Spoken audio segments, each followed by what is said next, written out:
Hey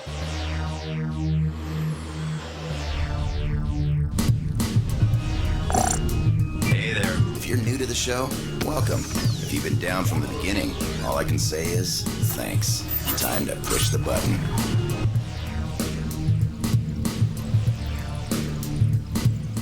My name is Sean Akins. Jason DeMarco. Gil Austin. Hi, I'm Chris Hartley, Dana Swanson. Johnny Ray. Sarah Hardy. My name is Brent Busby, and I'm the sound designer. VP of Production. I am an editor. I am the voice of Sarah. I am senior editor at TOONAMI. Is that right? Oh, how did I get involved in TOONAMI?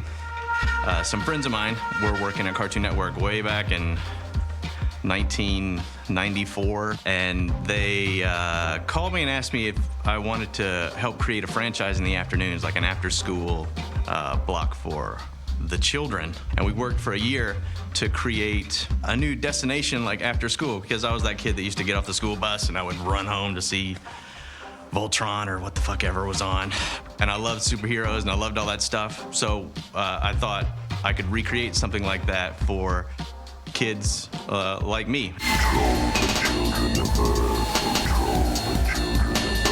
I started working on TOONAMI in 1996. I got hired to work at TNT to make promos, and while I was doing that, during the day, in the evening, I would go downstairs to Cartoon Network, and Sean Akins and I would come up with ideas for what we thought TOONAMI should be called and what it should be.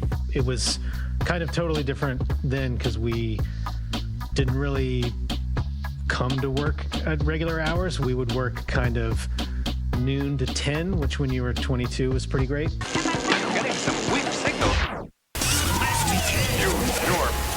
So the first airing of TOONAMI was March 17th, 1997, and we barely made it on air.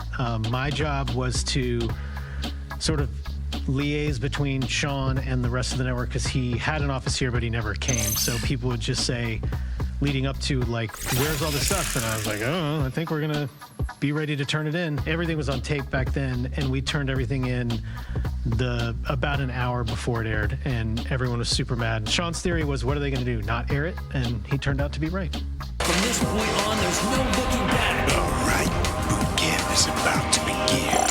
I started working for TOONAMI in 1998. 1 year after it started, I think my first project was actually editing the 1 year anniversary bumps. Transformers 90s style, the Beast Wars are coming up next on TOONAMI. I think one of the big drivers for Moltar transitioning to Tom was we wanted to redesign the franchise just in general. I think it had been on for a couple of years, so we just wanted to freshen up and do something different. The first Tom came about because Sean had a Kid Robot sticker in his office that he was kind of obsessed with, and he really liked the look of that.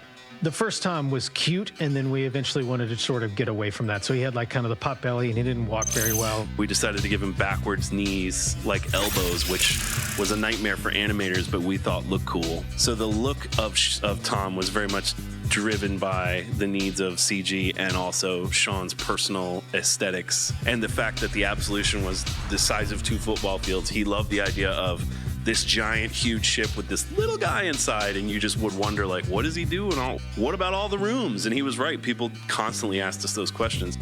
Sort of the iterations beyond that were always just trying to keep the same basic idea of Tom going, but with just a new and updated look. In terms of personality, it was really just sort of written from our perspective, I guess is the easiest way to say it. It was more showing our happiness about being able to do this and our love for anime and for video games and for music and for skateboarding and all the stuff that we did. So it was kind of everybody who wrote was writing from their heart, basically. So that's why it sort of, to us, always came across. We were never trying to talk down to kids. We were more just having a conversation. Life can be pretty tough sometimes, but one thing that can make it better is a friend. We wanted him to sort of be like the wiseacre older brother was kind of the vibe, like the person who's like slightly cooler, than the kid who's watching, but not a dick, just sort of like kind of a smart aleck. Like once Steve came in, he really helped us find a good through line for how Tom should behave. And from that point on, we've just stuck true to that. We know in our heads what Tom would and wouldn't do, but we haven't articulated it much. When we added Sarah, that allowed him to have sort of a softer side, which I think is one of the reasons that he survived so long, because now we have a different generation watching. They're not as into smart-ass jerk heroes, so it allows Tom to have that like softer side. What are you talking about? So the Total Immersion event, the first one, The Intruder, was really just a fulfillment, we thought, on all the promises that we had made to our fans and to this audience, like going up in it. We had a spaceship, like we had our set. So that was really how those started. We felt like, there's a way to tell a longer story. We can explore our world a little bit more. People can find out more about our host character, who really kind of was confined to a chair and still is predominantly. Every weekday at 5, Cartoon Network's building you a better cartoon show. We call it TOONAMI. TOONAMI, when it started, is a lot like it is now, actually. It started with just a group of people, a small group of people who wanted to make a show that they would potentially want to watch. The greatest thing about TOONAMI is we were able to, beyond like making a promo that told you this show is on at 5 o'clock, we were able to do other freeform stuff that was really just our art. You know, we kind of wanted to make stuff like that, so we just made different things. I mean, I think the sort of TOONAMI mission statement, for lack of a better word, is sort of the same. It's always been kind of driven by what we liked and wanted to do, and that was sort of the beauty of it. There was never a lot of money in it, but if you could convince Sean in the beginning to do it, and now Jason, you can pretty much do whatever you want to do. So that became video game reviews, shooting live action pieces with comic book artists that we wanted to meet, go riding in the Goodyear blimp because we thought it would be a cool thing to do. And there's still very much that TOONAMI vibe that just, we kind of come at things with a very insider knowledge, you know, we really appreciate and really like what we work on, and so I think they all have this very genuine feel. Back then, we worked on much smaller things. We had a lot less footage to work with because we had a lot less storage to hold all that footage. On a real meta level, I mean, we were still working with tapes, and it was way more old school than now, where everything's delivered digitally. We have tons of media. And since then, it's gone through a lot of different kind of iterations. Kind of went off the rails a little bit and got a little crazy. But now, I feel like it's back to kind of how it originally was, with a small group of people just making a show that they would want to watch. All right, Tom, we're ready. I love this job.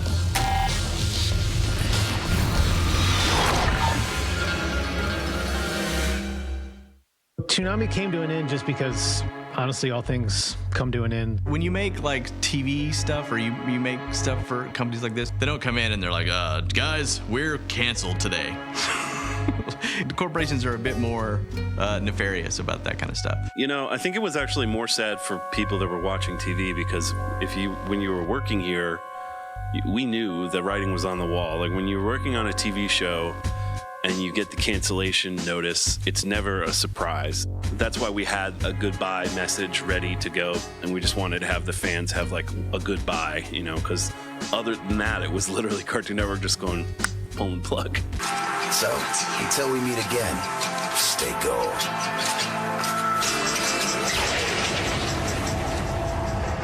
Bang. You are tearing me apart, Lisa! Oh, hi, Adult Swim. I got the results of the test back. I definitely have April Fools. When TOONAMI first came back on, obviously it was April Fool's, and they didn't make an immediate decision on when it would come back, or if it was going to come back full time. So that took about, I feel like it was a week or two, and every day it was sort of more likely, but it was still kind of figuring out what it was. And by the end of whatever that period was, it was, okay, when can you get it on and how much money do you need? So that was just a really quick turnaround to get it up. And then we had about 6 weeks after that to create a full night of packaging. So then that was a really big turnaround to make that. It was talking to as many people we could that had worked on it before to see what existed. Like, what could we resurrect to make a night. So we picked Memorial Day, which turns out to be a terrible time to try and launch a franchise because you're trying to get everything in at the last minute and everyone you're working with is trying to leave. So if we did it again, I would say maybe the weekend after Memorial Day would have been a better pick, but live and learn. Tom. So the journey to becoming Sarah was in 2013. I got a message that just said, hey, can you record this voice? And I didn't really know what it was for, and sent it back, and then I got notes back, which normally when you're doing Scratch, you don't get notes back because that means it's a temp voice, and it's weird if somebody's like, nah, do it like this. So then I recorded it again, and then they were like, oh, by the way, you're airing Saturday night. And I was like, oh, okay. So I found out just a couple days before Sarah went live that I would be Sarah. So, how the new system's feeling? I'm still working out the kinks. Sarah's definitely been on a journey, and similar to the way that Tom has. The first Sarah and second Sarah, I'd say, were a little bit more down to business. In Sarah 3, 3.5, and 4, it's been a little bit more playful. As far as like her dynamic with Tom, she's definitely the one who's more down to business and will get serious when it's time to get serious. But I think that the back and forth between her and Tom, it's like a brother-sister relationship, I'd say. There's definitely an intruder in the station. Thanks for the update, Sarah. My favorite part, I think, is when I get to do something from like the ground up. Like Intruder is all like it comes to me, and it's a total blank canvas. There's no sound at all, so you have to design every little element. There's definitely an intruder in the station. Thanks for the update, Sarah. It's an interesting thing, TOONAMI. It has a very loyal following. And it's a very unique group of people that like anime, and we're an outlet to that group of people. And that's a pretty special thing to witness. The thing I've always enjoyed about TOONAMI is that because we designed it, Sean very smartly designed it to be a catch-all for everything that he thought was cool, that we as a group thought was cool. It has allowed us to be a whole bunch of different things, even though it's technically just an excuse to show cartoons and get advertiser money. It's allowed us to interview really interesting people, musicians, astronauts, scientists. It's allowed us to write speeches when we're in the mood to talk about a subject and inspire kids and adults. It's allowed us to work in the world of CG and tell cool science fiction adventures because I'm a science fiction nerd. It's allowed us to put out albums. It's allowed us to make shows.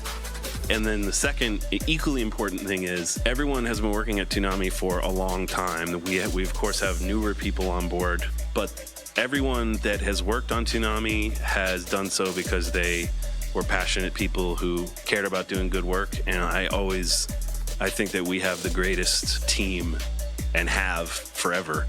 You couldn't ask for a better setup than that. You're setting yourself up to succeed when you're working with people who are pushing each other to be great. What could be more beautiful than doing work that puts your soul at risk? Because that's what it means to be alive. Yeah, it feels great to be part of the 20th. I cut promos for the first anniversary, so cutting stuff for the 20th. Yeah, sure. Why not? So the 20th anniversary is pretty, it illustrates how old we all are. And then, but beyond that, it's just sort of crazy that a programming block of an afternoon kids show would have such an important impact on people's lives that they care about it 20 years later enough that we can still be on the air. It's neat that I'm kind of the newbie. I feel like I'm still the newbie because I wasn't part of the original run. And to be part of it and help it keep going is pretty great. It's amazing to think that I've been around for 16 years of it or so, off and on. We've been watching some of the old interstitials as we've been working for stuff, and it just amazes me how far it's come and how much we've done. I feel like we just keep redefining and growing. Well, I'm just excited that it still exists and is ongoing. I don't know, I'm excited about all of it. We got the Samurai Jack stuff. That's been pretty fun. That's going to be cool. And every time we do a redesign, that's always super fun. It feels pretty darn cool to be part of the 20th anniversary. Like, 20 years. I'm psyched that it's back. I think it deserves a place in the culture. I think it ushered in the most impactful wave of anime into the United States. I think it started, a movement is maybe overstated, but I think it started, it started something. Believe in yourself and create your own destiny.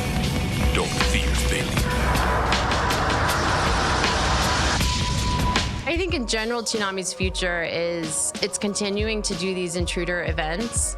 They're pretty special. I mean, to be able to produce a 11 to 12-minute 3D animated episode every year is pretty great, considering we're just an on-air promo team. Everybody always asks, what is the next show going to be? And even though we've answered that question hundreds of times, we can't tell you. That question still comes up. So I'm sure what people would want to know is all the shows that are coming up, and we've got some pretty great stuff on the horizon, which I'm not going to talk about. I think this total immersion event that we're working on now, whenever it ends up airing, is going to be pretty great. I think technologically we're at a point where the animation has looked better than it ever has before.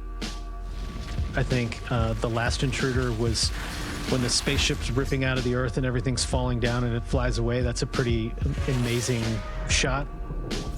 So I think it's going to look beautiful, and I think that the story is going to be something that people are not expecting, which is always fun to subvert people's expectations.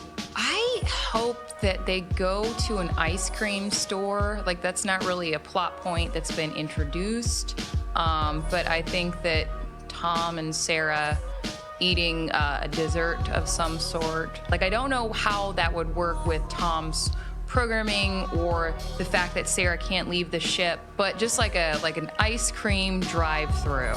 It's a little weird to say I've been doing something for 20 years, especially when I talk to someone who has no idea what Toonami is, which there's plenty of people out there, and they're like, you've been doing it for 20 years? I'm like, yeah, and I did it for 20 years and you still haven't heard of it. But if I can keep having fun and keep working with the same amazing people and having great experiences, I think I'm damn lucky. I think I'm damn lucky to have done it for 20 years. Always take pride in the lives that we're giving you. You've got 2 good legs, so use them. You're strong enough to make your own path. The last thing I would say is the main reason Toonami's been around for 20 years, besides the people who make it, are the people who watch it and the people who talk about it and the people who cared about it. We don't get to express our gratitude often enough for that degree of loyalty, but we all feel it all the time, which is why we work so hard. I mean, I've worked a bunch of different kind of editing jobs, but none have been this sort of level of fan interaction and just viewer interaction, like immediate interaction, which is amazing. I'd like to say thanks to our fans. It's not the reason why I do it, but it's really nice to know that it touches people and that people enjoy what we make, because we really do kind of think of that when we're making stuff. So thanks, everyone. You ready? I'm ready. Say the words, Tom. Oh, yeah. I still love this job.